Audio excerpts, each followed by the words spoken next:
আপনারা যারা ইউএস এর ফ্যামিলি ইমিগ্রেশনের বিভিন্ন category F1, F2A, F2B, F3 বা F4 category, even IR1, CR1, IR5 এইসব ক্যাটাগরিতে দীর্ঘদিন ধরে ডকুমেন্ট ফাইল করে তারপর ডকুমেন্ট কোয়ালিফাই হয়ে ইন্টারভিউ ডেটের জন্য ওয়েট করছেন, তাদের এই মুহূর্তে কিন্তু প্রচুর পরিমাণে ইন্টারভিউ লেটার ইস্যু হচ্ছে।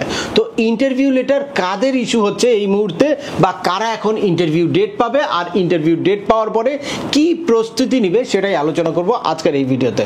চলুন শুরু করা যাক। তার আগে বলে নিচ্ছি, যারা আমাদের চ্যানেলে নতুন বা আমাদের চ্যানেলটি এখনো সাবস্ক্রাইব করেনি, please hit the subscribe button. আর যারা অলরেডি সাবস্ক্রাইব করেছে তাদেরকে অসংখ্য ধন্যবাদ।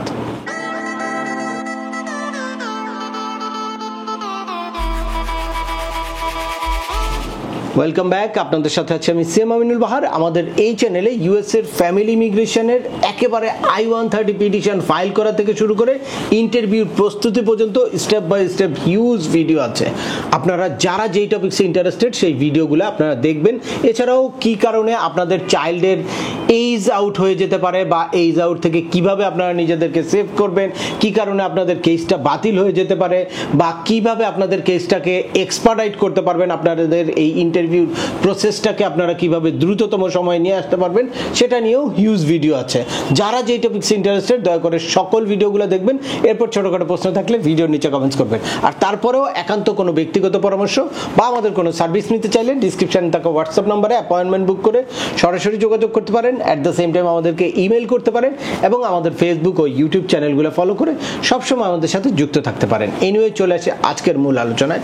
আপনারা যারা ডকুমেন্ট কোয়ালিফাই হয়ে বসে আছেন তাদের অনেকেরই কিন্তু শুধু একটাই প্রশ্ন, কবে আমি ইন্টারভিউ ডেট পাবো, বা এখন কারা ইন্টারভিউ লেটার পাচ্ছে। তো এক্ষেত্রে আমি একদম ভূমিকা ছাড়া সরাসরি আপনাদেরকে বলে দেই যে এখন কারা ইন্টারভিউ ডেট পাচ্ছে। আপনাদের অনেকেরই এই ক্যালকুলেশনটা যদিও এর আগে অনেক সময় আমি বলেছি, কিন্তু অনেক সময় ঠিক থাকে না।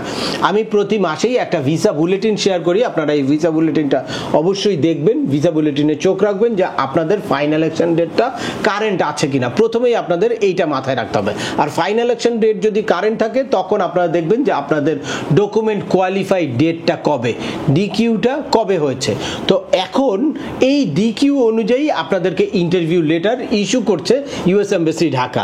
তো যাদের ডিকিউ দেখা যায় যে 2021 এর মের 7 তারিখ পর্যন্ত অলরেডি ইন্টারভিউ লেটার ইস্যু হয়ে গেছে, আর এরপরে যারা আছে তারা গ্রাজুয়ালি কিন্তু ইন্টারভিউ লেটার পাবে। তো এখন লাস্ট যে ইন্টারভিউ লেটার ইস্যু হয়েছে সেটা যতটুকু আমি জানি বা আমার কাছে যতটুকু ইনফরমেশন এসেছে তাতে মের 7 তারিখ পর্যন্ত সবাইকে ইন্টারভিউ লেটার দিয়েছে। তো এর মধ্যে যারা এই মের 7 তারিখ পর্যন্ত ইন্টারভিউ লেটার পান নাই তারা একটু খেয়াল করবেন যে খুব বেশি পিছনে যদি থাকেন তাহলে ইউএস এমবাসি ঢাকার একটা মেল দিবেন, অনেক সময় মিসিং হয়ে যেতে পারে। আর এরপরে যারা ডিকিউ হয়েছে তারা কিন্তু অপেক্ষা করবেন যে কোনো সময় আপনাদের ইন্টারভিউ লেটারটা আসবে আপনাদের মেইলে। তো এক্ষেত্রে অনেকেই দেখা যায় যে পিটিশনারের মেইল অ্যাড্রেস দেয়া আছে, তো পিটিশনার অনেক সময় বিজি থাকে। এমনও হয়েছে আমাদের কাছে যে তার ইন্টারভিউ লেটার এসেছে কিন্তু সে জানেই না তার ইন্টারভিউ টাইম অলরেডি পার হয়ে গেছে। এক্ষেত্রে কিন্তু ভয়ানক বিপদ হতে পারে আপনাদের জন্য। দীর্ঘ প্রতীক্ষার পরে 15 বছর, 16 বছর, 18 বছর এখন যারা অপেক্ষা করতেছে, নিয়ার অ্যাবাউট 18 বছর অপেক্ষার পরে যদি এ ধরনের কোনো ঘটনা হয় সেটা কিন্তু অনেক ফ্রাস্ট্রেটিং। এ কারণে আপনারা খেয়াল রাখবেন যে আপনাদের মেইলটা কখন আসতেছে বা আপনাদের ডিকিউটা কবে আছে। ইভেন যারা অন্য ক্যাটাগরি আছে, এই F1, F2A, F2B, F3, F4 category, এই ক্যাটাগরির মধ্যে সবাই হচ্ছে মে 2021 এর 7 মে পর্যন্ত যাদের ডকুমেন্ট কোয়ালিফাই হয়েছে তারা কিন্তু এখন ইন্টারভিউ লেটার পাচ্ছে। আর অন্য যেই ক্যাটাগরি আছে IR1, CR1, IR5 এ ধরনের ক্যাটাগরির ক্ষেত্রে কিন্তু ডিকিউ হওয়ার 1 বছর পরেই এসেছে ইন্টারভিউ লেটার পায়। সুতরাং তাদের ক্যাটাগরি ওয়াইজ আপনাদের কিন্তু খেয়াল করতে হবে যে আপনাদের ইন্টারভিউ লেটারটা কি আসছে কিনা। তো এখন আপনাদের যখন ইন্টারভিউ লেটার পাবেন তখন কিন্তু আপনাদের একটা সঠিক প্রস্তুতি খুবই জরুরি। কারণ এখনকার সময় ট্রাম্প প্রশাসন, আপনারা জানেন যে ইমিগ্রেশন বিদ্বেষী একটা প্রশাসন, প্রত্যেকটা জায়গায় কঠোর সতর্কতা অবলম্বন করে যাতে কোনোভাবেই বেশি ইমিগ্রেন্ট পিপল ইউএসএতে না ঢুকে।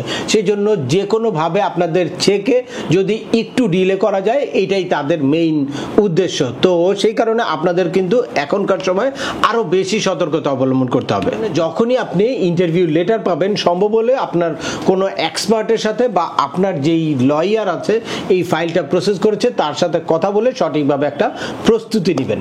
এখন আসি যে কি কি ডকুমেন্ট আপনাকে প্রস্তুত করতে হবে যখন আপনি ইন্টারভিউ লেটার পাবেন। এখন আসি যে ইন্টারভিউ লেটার পাওয়ার পরে আপনার কি কি প্রস্তুতি নিতে হবে। প্রথমেই দেখতে হবে যে আপনার নতুন কোনো পাসপোর্ট হয়েছে কিনা। আপনি DS 260 ফিল আউট করেছিলেন, যখন আপনার ডকুমেন্ট কোয়ালিফাই হয়েছে তারপরে আপনি কি পাসপোর্ট কোনো রিনিউ করেছেন কিনা।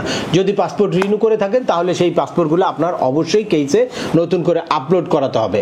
আর এরপর 16+ ইয়ার্স যত চাইল্ড আছে বা আপনি মেইন অ্যাপ্লিকেন্ট হন, আপনার স্পাউস হন, প্রত্যেকের পুলিশ ক্লিয়ারেন্সটা একদম লেটেস্ট ইন্টারভিউ লেটার পরে পাওয়ার পরে আপনারা লেটেস্ট পুলিশ ক্লিয়ারেন্স করে ফেলবেন।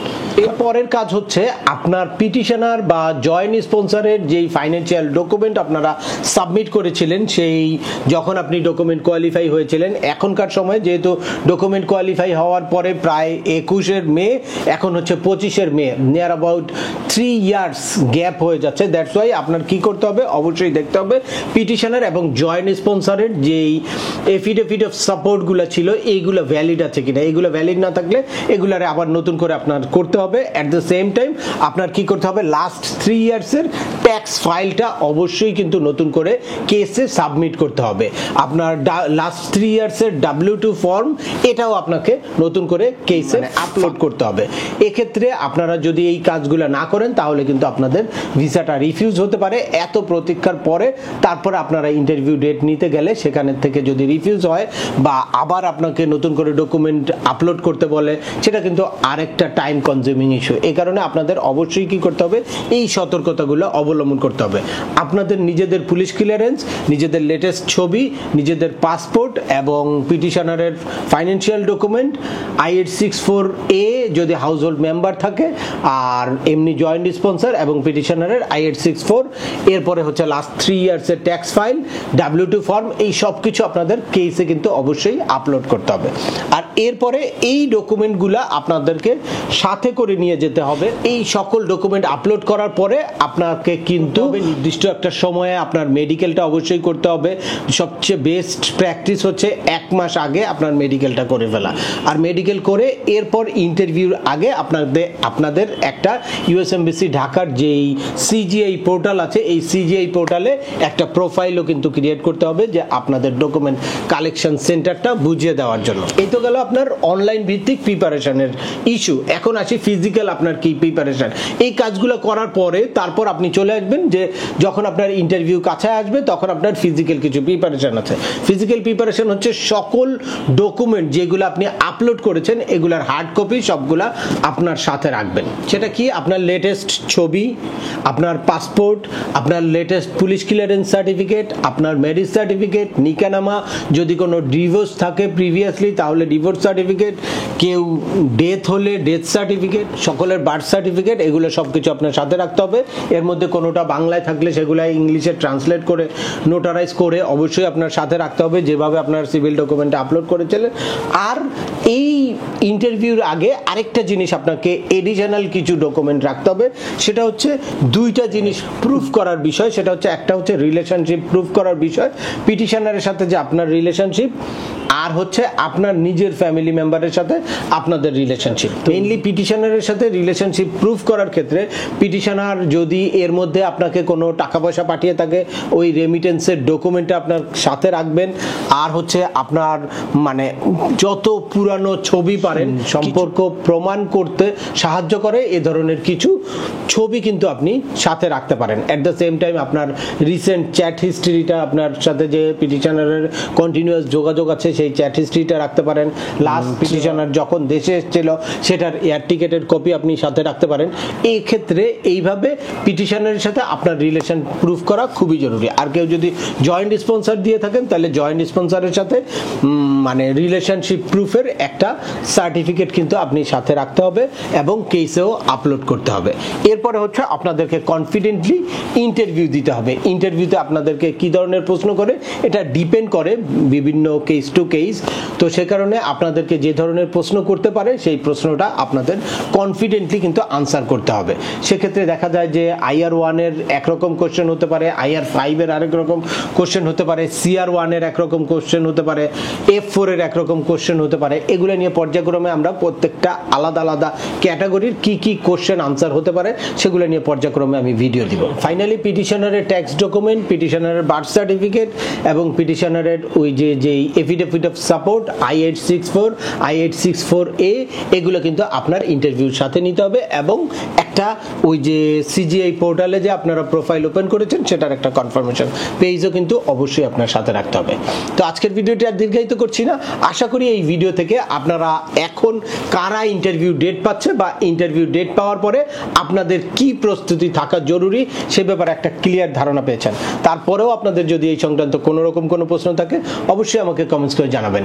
আর ভিডিওটি ভালো লাগলে বা তথ্যবহুল মনে হলে লাইক দিয়ে আপনার বন্ধুদের মাঝে শেয়ার করে দিবেন যাদের এই ইনফরমেশনগুলো অত্যন্ত প্রয়োজন। আবার দেখা হবে নতুন কোনো গুরুত্বপূর্ণ টপিকস নিয়ে। সে পর্যন্ত সবাই ভালো থাকবেন, সুস্থ থাকবেন এবং আমাদের চ্যানেলের সাথেই থাকবেন। আল্লাহ হাফেজ।